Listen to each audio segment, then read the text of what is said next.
The People's Republic of China was proclaimed in fall 1949.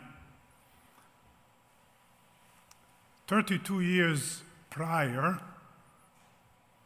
the Bolsheviks took over a Russian government and established a communist state as well. Few months after 1945, few months after proclamation of China's People's Republic of China, the new state entered into formal alliance with the Soviet Union. Mao Zedong is the chief architect of Chinese communism. What Lenin, then later Stalin, meant for the Soviet communism, that is what Mao Zedong means for Chinese communism. Since the peasants, Chinese peasants, made up approximately 90% of population in 1940s, Mao concluded that the only way to bring communism to China was to rely on the revolutionary peasantry. Why is this important to know? According to World Bank, almost 20% of Chinese population lived in urban areas in 1980, which is about 40 years ago. In 2019, according to World Bank, the number of urban population rose to 60%. Why is this important? Because urban population is consumer population. Peasant population always, all through centuries, was kept and it lived at the subsistence level. Consumer population produces or triggers or creates a strong economy. Strong economy and wealth translates into military power. Just keep that in mind. In the first 3 years of governing, Mao's regime expropriated the land from the landlords, who were either killed or imprisoned. The land was first redistributed to peasants, but then within about 5 years, from 1955 to 57, it was collectivized in a very similar process as the Bolsheviks in the Soviet Union have done. Initially in the Soviet Union, the land was taken away from nobility, distributed to the peasants, and then collectivized in around 1930. This happened most likely because many peasants welcomed, the resistance in the rural area was not as fierce as it was in the Soviet Union. This is most likely because many peasants welcomed Mao's regime and because in Chinese tradition, the central government in Beijing is always considered authoritative.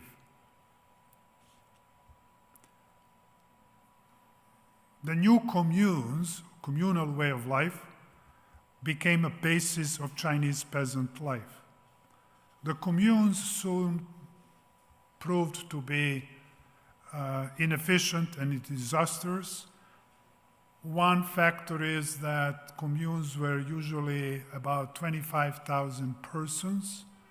That's like a large, small town, difficult to manage.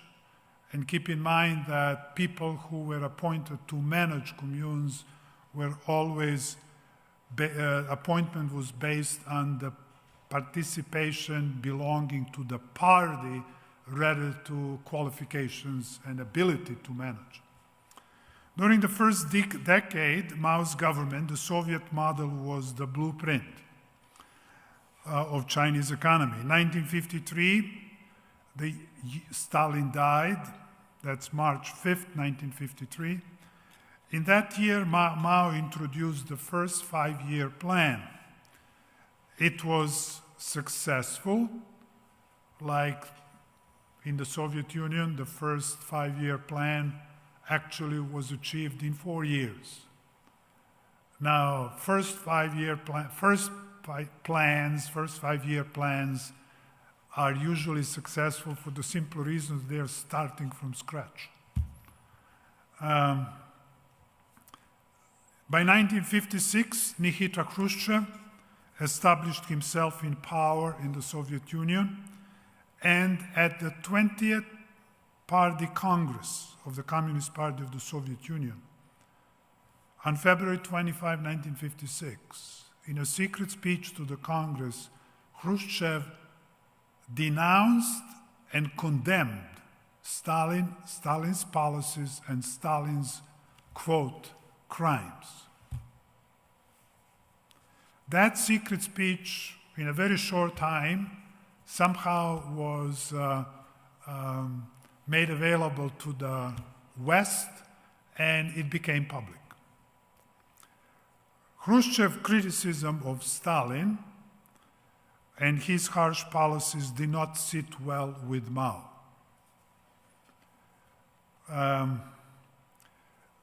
Because Mao pretty much followed Stalin's pattern of behavior and Stalin's policies. But Mao also believed that he, as a senior communist leader, and he perceived himself being senior to Khrushchev, he believed that the mantle of Lenin-Stalin should somehow be passed onto him. So there was some personal jealousy on his part. At the same time, Mao was becoming impatient with the Soviet model, and in 1958, he introduced the so-called Great Leap Forward policy. It is an accelerated version of the 5-year plan. It was an attempt of massive and overnight industrialization. The endeavor was costly and failed miserably. His mentors in Moscow criticized him, and in the meantime, Khrushchev's secret public speech became also perceived by many, and Mao was afraid of that, a criticism of his policies.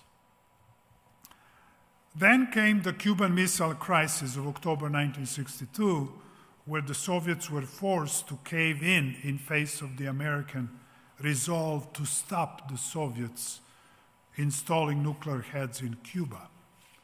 Mao was interested, and he wanted to see a clash between the Soviets and the Americans, because he was way more revolutionary, and his revolutionary zeal was much stronger than what was actually happening in Moscow. He derided the Moscow leadership's fear of, quote, paper tigers. In the years to come, Mao began to believe that the Soviet revolution has been suffocated by bureaucratization. And he decided that he would not allow the same to take place in China. He began to notice how his own communist comrades were gradually settling into their own respective careers and positions, and he feared that they would soon lose the revolutionary zeal. That's pretty much the same feeling what Stalin sensed in the early 1930s, and eventually led to the great purges in the Soviet Union. As he was preparing, Mao also feared that possible rivals may appear within the party. As he was preparing to somehow rejuvenate the party with a renewed revolutionary zeal, he found out that Beijing, which is kind of has that traditional respectability on the part of the population at large, that somehow Beijing is controlled by the inside adversaries. And he eventually turns to his supporters in the second largest city of China, Shanghai. In 1964, he wrote the following, quote, "We cannot take the old path of technical development followed by various countries of the world and go at a crawl after other people.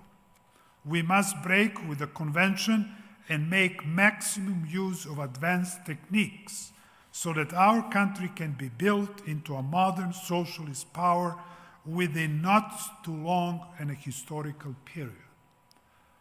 That is the same sentiment that Stalin in the late 1920s told his people, that and I'm paraphrasing, we are approximately 100 years behind the West, and we must make it in 10.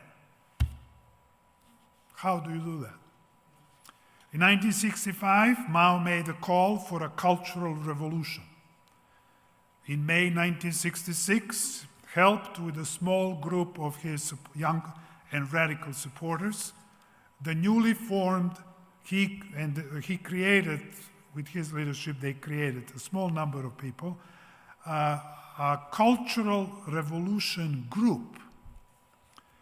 And that group was about 15, 20 individuals. And what is very interesting, that one of those 15, 20 individuals was his own second wife, Jiang Jing, and some other revolutionaries. Notice that Mao turns to younger generation. Again, very similar pattern that Stalin did as well. Stalin also turned to the younger generation to replace the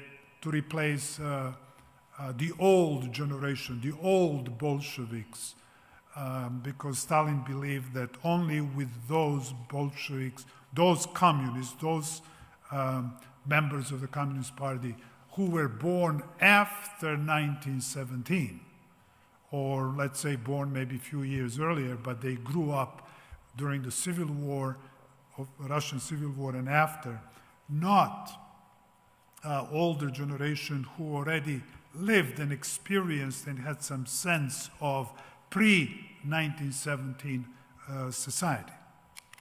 The Cultural Revolution was an officially inspired anarchy for all practical purposes. Professors were publicly humiliated. Learned doctors, physicians, they were made to scrub the floors of their own hospitals. Scholars were abused for having foreign language books in their private libraries. Communist Party secretaries were accused of sabotage. Factional fighting of all kinds was allowed and encouraged, sometimes even in the streets. The economy again suffered. Managers and skilled personnel were sent to the village to learn lessons of the revolution. They were forced to sweep barns, to dig potatoes. The only qualification for promotion was to memorize the thoughts of Chairman Mao, which are immortalized in the little red book that they used to wave and so on. You probably saw that in the images on TV. By 1969, the anarchy was so bad that Mao had to call back the Red Guards, and that those are the youthful groups, something like militia, and put the army in charge of everyday affairs. The Cultural Revolution was a huge setback for China. And it had similar effects that had been felt for at least a generation, as it was the case with the Great Purges in the from 1934 to 1938 in the Soviet Union. In point of fact, Mao's behavior in many ways followed the pattern of Stalin. And Chinese political party pretty much kind of followed what was happening in the Soviet Union before. So as I mentioned at the very beginning, the year of the proclamation of the communist state in China versus communist state in Russia is about 32 years. It's about a whole generation. And that's also important to keep in mind when we talk about our present situation, what's going on here. You'll see why.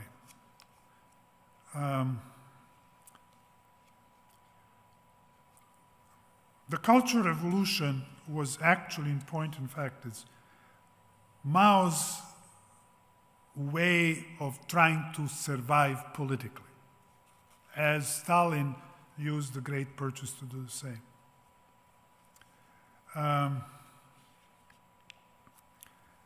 Ironically, the same thing happens after Stalin's death. Khrushchev and the communists, the entire party, pretty much distanced themselves from Stalin, and Khrushchev in his secret speech condemned Stalin, Stalin's policies, and Stalin's crimes. Ironically, the same thing happens to Mao and the Cultural Revolution after his death. Within a week of Mao's death, September 9, 1976, his ambitious and hated wife and her three close associates, members of that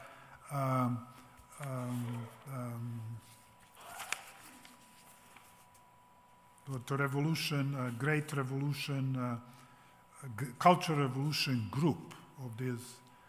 They also were, and matter of fact, his wife and three associates, they were referred to in our media as the Gang of Four. They were imprisoned, and eventually the new generation, post-Mao generation, began to rehabilitate all those individuals, party members who were falsely accused, sent to prison, and so on. Now, a similar case when we talk about great cultural revolution in China, we have similar things happening during the so-called war communism in the Soviet Union. War communism lasted between 1918 and 1921. At the same time, the civil war in Russia between the Red Army forces, the Bolsheviks, and on the other side, the so-called White Armies, collection of monarchists, Republicans, Democrats, pro-Westerners. And so at the same time as the Civil War was going on, war communism was being implemented. And then during the 1930s, the same thing was going. In order to achieve their objectives, Stalin and Mao as well, they were willing to sacrifice and literally destroy millions of human beings just to achieve their objective and to survive politically and to preserve their communist regime. Now, what is very interesting to me as I am observing this whole situation, what is going on today with us, it is interesting that Chinese communism or Chinese communist state was about a generation later than the Soviet communist system or communist state. And eventually the Soviet communist state collapsed in 1991. The Chinese communist state still exists. And when we speak of the Cold War, and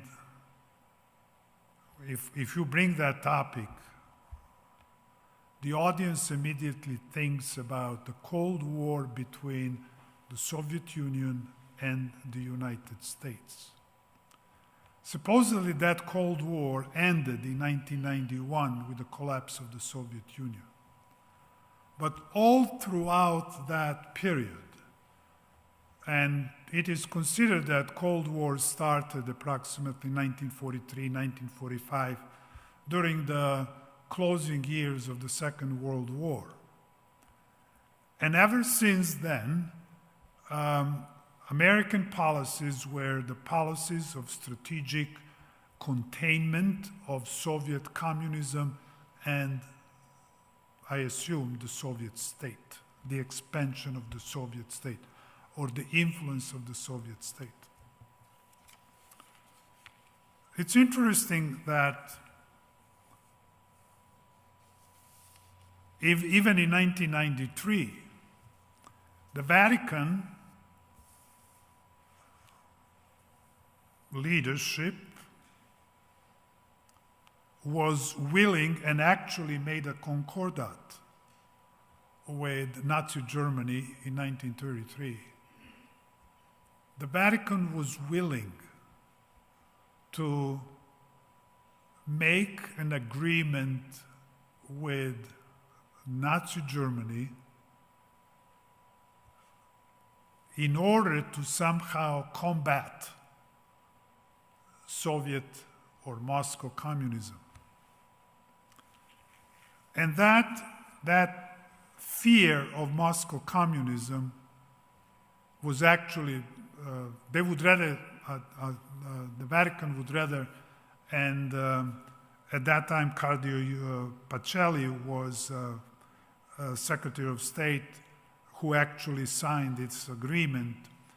So the Vatican leadership was willing rather to make an alliance with the Nazis in order to fight the Bolsheviks, because the Bolsheviks were perceived as the worst enemy of the Catholic Church and by extension of Christianity.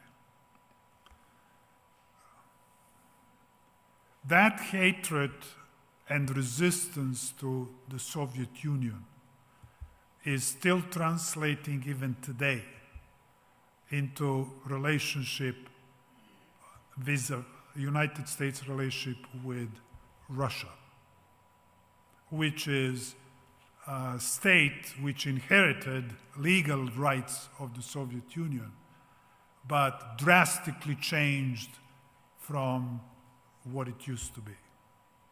Russia today is not a communist state. All those communist leaders, somehow by miracle, in the late 1980s and 1990s became Westerners and believers and so on. They became capitalists, took over economy and so on. It is interesting to keep that in mind. And also in the 1970s, we have one big event taking place, which is only now beginning to take importance, and that is when in February 1972, American President Richard Nixon made a visit to China. And that visit is now beginning to show somehow ramifications for all these years. And what is interesting to me to watch is that our government has made peace with China. But China also changed drastically after Mao's death, because it stopped seemingly, apparently, it stopped the state-controlled economy and adopted something like Western free market economy, but it is still controlled by the state, by the party. And what's interesting to me is that reapproachment was somehow taken as China is our friend. And for the years, as time was passing by, yes, many American corporations and companies made a lot of money with that relationship. Because when China eventually becomes part of the World Trade Organization in 2001,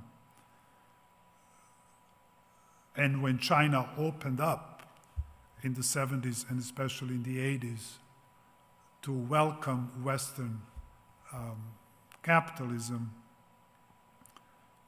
China was warehouse of cheap labor. The Soviet Union, Russia was not that. And 2001, by now, Chinese population is, as I mentioned before, 60% urban. It is the second largest, if not approaching to become the largest economy in the world. Second largest to the United States. Some people even argue that it's probably right there on par, and who knows, if it were not for this pandemic, maybe it would surpass the US economy in the near future. And what I see is that 2016 election brought in a populist man into the government. Trump was a disruptor of that whole course that was going on for a number of decades. And I think that now, if we keep in mind that after all, God is in charge, and according to Paul, God establishes, or not establish, God lets people be a government, what kind of governments He lets it go. He uses those people and so on. So what happened with Trump was, from the very beginning, my position was that he's an outsider. He will not last long because the system was too big and too strong. And he had to go. For 4 years, they tried to get rid of him, and eventually he is defeated. Now, what does that all mean for us and our religious freedom? In my classes, as I teach world history, my survey courses, I always point out to my students that when the founding fathers in the 18th century established this particular republic, and the way they structured the government, it is not popular democracy, it is a democratic republic, where the rule of law rules, and where majority governs, but the rights of minorities are protected by the structure of the government. In other words, the majority may not come up with laws which will be curtailing the basic rights of the minority. And when I tell my students, when you look at the long history of humanity, no other country has come up with such a form of government.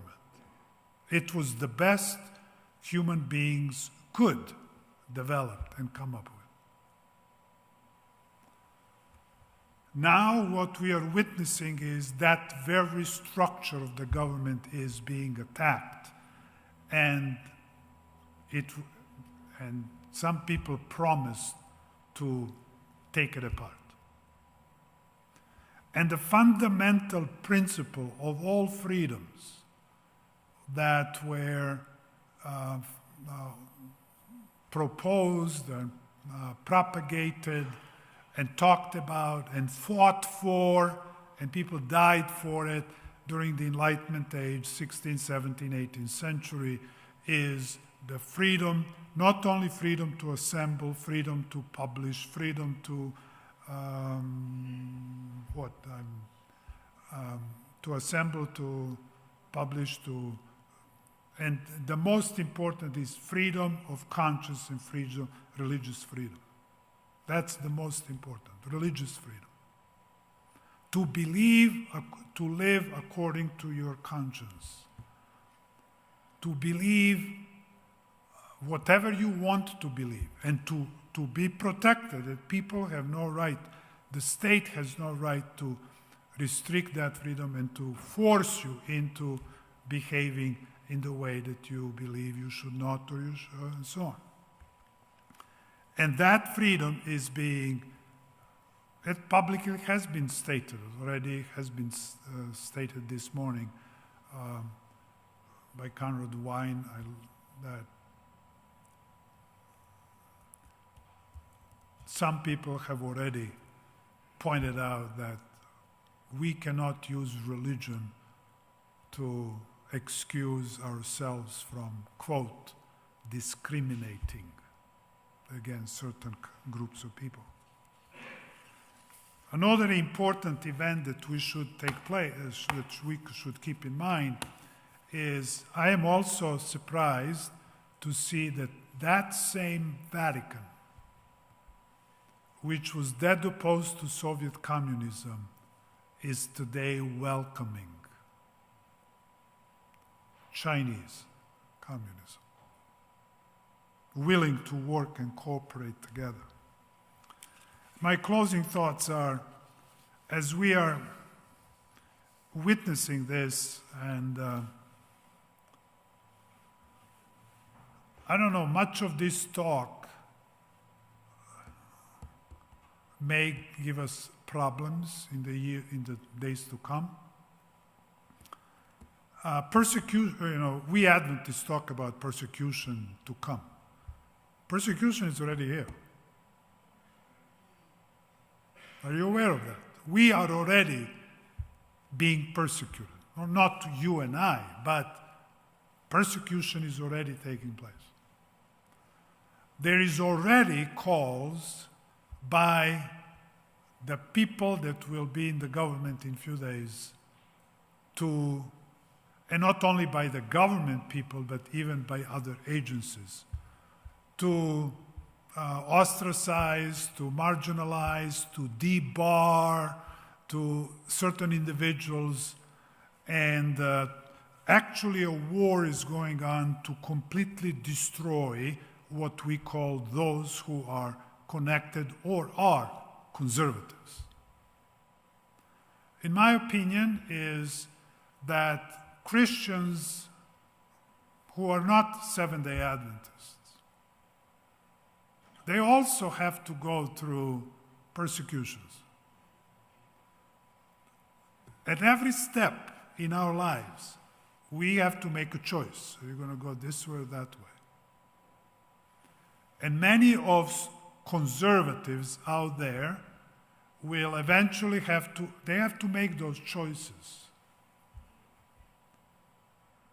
We Adventists, along the way, will also become part of that persecuted group, but we are going to be persecuted to the end.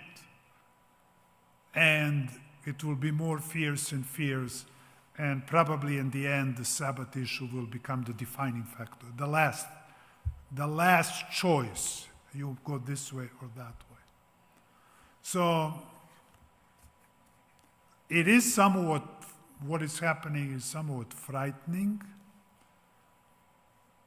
It is somewhat alarming, but we should not take, when we speak of these things, we should not take this as trying to instill fear in us, because turning to God out of fear is questionable.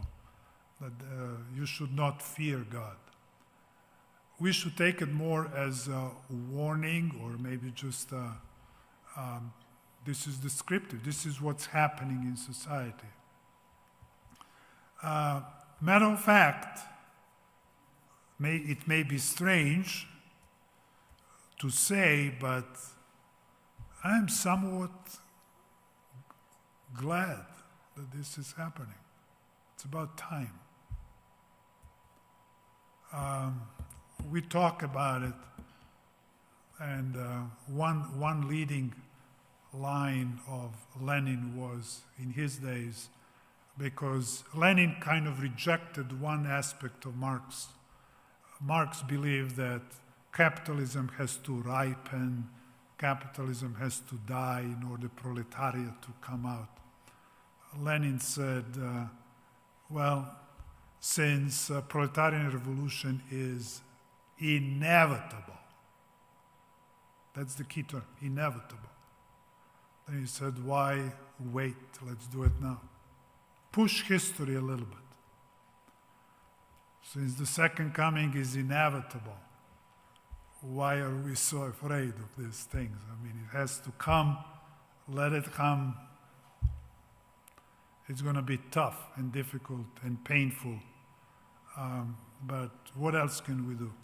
But now, in this situation, as we are being persecuted, I think it is very important for us to begin to think, how are we thinking of those who persecute us?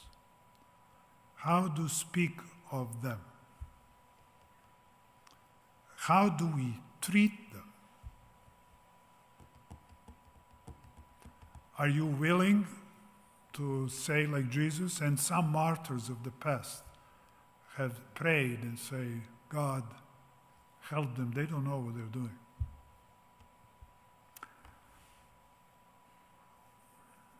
How do we position ourselves in a situation when we find some of our Christian friends who are not Seventh-day Adventists and they are persecuted? What do we say about them, to them? How do we see ourselves? And so on. Because these are the issues that are very important. Can I have 5 minutes more? Maybe 6, 7, 10. I would like to add to something, Conrad, you spoke about. You mentioned and spoke a little bit about totalitarian regimes. Because I teach about these totalitarian regimes in the past and all of that. Over the years, I had come up with a number of characteristics of a totalitarian regime. Because in order for a state to be, or society to become totalitarian, it needs to have certain things set in place in order to achieve that. Because it's not easy to control entire society in totality. That's very difficult. And what state needs is technology. During the Middle Ages, the church attempted to control population. It could not. It did as much as it could, but it could not because lack of technology. Hitler, Stalin, they tried also to control population in total. What we mean by that is that no aspect of your existence, of your life, is free from this control of the state. That's what it means. You are controlled totally. But Hitler and Stalin did not have technology we have today. It is technology which enables people in power to control the population in total. So there is always a degree, to what degree a state can control the population. Now, there are a number of things that must be. And I'm going to skip number one, and that I usually have it on my list here, and I'll bring it up later. Number two, one single political party. There has to be one political party. Now, that doesn't have to be, because totalitarian regimes do not copy each other through history. There are always changes and so on. So, for example, I don't believe that Nazi Germany type totalitarian regimes or Stalin communist totalitarian regime will replicate itself. Exactly, no. But a lot of things will change, but things will... So we may have two-party system in this country, but one party can easily be kind of neutralized. And there's a possibility. I'm not saying it's going to happen, but there is a possibility. Big possibility that we can become one party, with one party irrelevant. One official ideology. It doesn't have to be the state ideology. It can be cultural, social, the masses. Look what happened just in the last few weeks. We have CEOs of few corporations, companies, who are virtually shutting us down. What you may say and what you may know, and what you may read.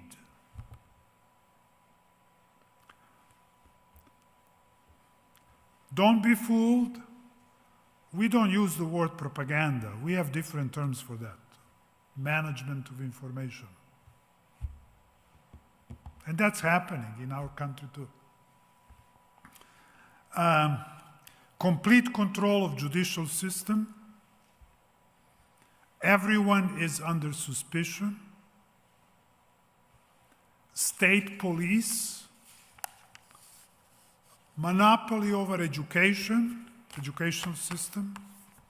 We still have private education, but even private education is heavily monitored by accreditation agencies. Monopoly over the communication system, well, that's what we see going on today. Monopoly over arms and weapons. That's a really touchy feature. What is very much embedded in American culture, which goes back to the 18th century, is the freedom to own arms and weapons. And this is where there will be a big struggle between the government, how to neutralize that, how to take that. And that to me is interesting to watch what will happen and how it will develop in the years to come. No other Western state has this, that citizens are allowed to, go and buy guns and arms and so on. Monopoly over economy, or just think about what we have here about climate change, climate crisis. That's not just to, let's say, clean up the air and so on. It is also controlling commerce, several industries, transport industry, commerce, oil industry, and energy, and all of that. That's slowly overtaking economy. Individual rights are subordinated to the needs of the state. The rights of individuals, and this is one of the major features of the Enlightenment age, which is, I also believe, biblical principle. Right of individuals are extremely important. Even God deals with each one of us individually. The fact that you belong to a church, an organization, institution, or any group doesn't save you. You stand before God as well as I stand before God as an individual. And when it comes to this, that those rights are subordinated to the needs of the state, that's another feature, characteristic. And then you have this social and private issues are simplified. And listen, when you listen to politicians like to simplify things in order to make slogans. And people fall for it. Well, my friends, life is way more complex. Issues in our society are very complex. And then, not only that they are simplified, but they are politicized. For example, sexuality is a private issue, but it has become politicized. Religion is a private issue, but it will be politicized, and it is already being politicized slowly. And then the first one, which is probably the most, how should I say, the bottom fundamental principle of totalitarian regimes is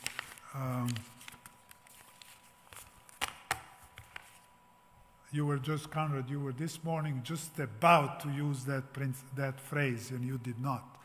So you saved my day. And that is the principle of the end justifies the means.